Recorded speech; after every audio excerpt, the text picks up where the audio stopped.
Hotel style roast நம்ம எப்படி செய்ய போகிறோம், அதுவும் வீட்லேயே சிம்பிளாக எப்படி செய்கிறது அப்படிங்கிறதான் பார்க்க போகிறோம். அதுக்கு முன்னாடி தோசைக்கல்ல நல்லா எண்ணெய் துணி வச்சு தொடச்சிக்கோங்க. அதுக்கப்புறம் 2 கரண்டி மாவு வச்சு நல்லா ரவுண்ட் ஷேப்பில் தேய்ச்சி விட்டுக்கோங்க.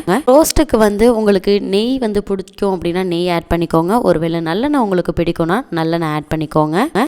இந்த மாதிரி நல்லா ரவுண்டாக தேய்ச்சதுக்கப்புறம் அந்த ஈரப்பதம்லாம் போனதுக்கப்புறம் ஒரு மாதிரி ட்ரை கண்டிஷன் இல்லாமல் வெட் கண்டிஷனும் இல்லாமல் ஒரு மீடியம் கண்டிஷனில் இருக்கும்போது ஆயிலோ அதாவது நல்லெண்ணெய்யோ அல்லது நெய்யோ நீங்கள் ஆட் பண்ணிக்கோங்க.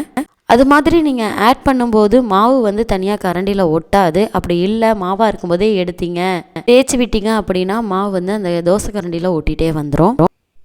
இப்போ ஓரளவுக்கு அந்த கண்டிஷனுக்கு வந்துருச்சு. அந்த ஆயில் ஆட் பண்ணுற கண்டிஷனுக்கு வந்துருச்சு. இப்போ வாங்க ஆயில் ஆட் பண்ணிக்கலாம். நான் நல்லெண்ணெய் ஆட் பண்ணிக்கிட்டோம். நல்லெண்ணெய் சுற்றி அதாவது தோசைக்குள்ளே மட்டும் ஆட் பண்ணுங்கள். வெளியில் ஆட் பண்ணிங்கன்னா ஒரு மாதிரி எண்ணெய் கவுள் மாதிரி அடிக்கும். நாங்கள் எண்ணெய் துணி யூஸ் பண்ணுறதுனால அப்படி இருக்கும். நீங்கள் ஆயில் ஃபுல்லாக யூஸ் பண்ணுறீங்கன்னா யூஸ் பண்ணிக்கலாம். இப்போ ஆயில் ஃபுல்லாக ஊற்றிட்டு அதுக்கப்புறம் இப்போ தோசை கரண்டியை வச்சு அப்படியே மெலிசாக மேலால் பட்டும் படாமல் அப்படியே தேய்ச்சி விடுங்க. இங்கே பார்த்தீங்களா எப்படி வருதுன்னு சொல்லிட்டு நல்லா இதே மாதிரி தேய்ச்சி விட்டுட்டு சிம்மில் ஓரளவுக்கு வச்சிங்க அப்படின்னா நல்லா மொறுன்னு ஹோட்டல் ஸ்டைலில் பேப்பர் ரோஸ்ட் ரெடி ஆகிடும்.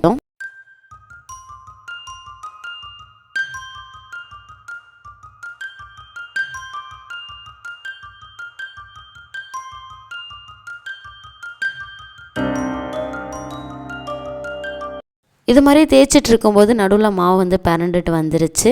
நீங்கள் அது மாதிரி ஸ்ட்ராங்காக வச்சு தேய்க்காமல் லைட்டாக தேய்ச்சிங்க அப்படின்னா ஹோட்டல் ஸ்டைல் ரோஸ்ட் ரெடி.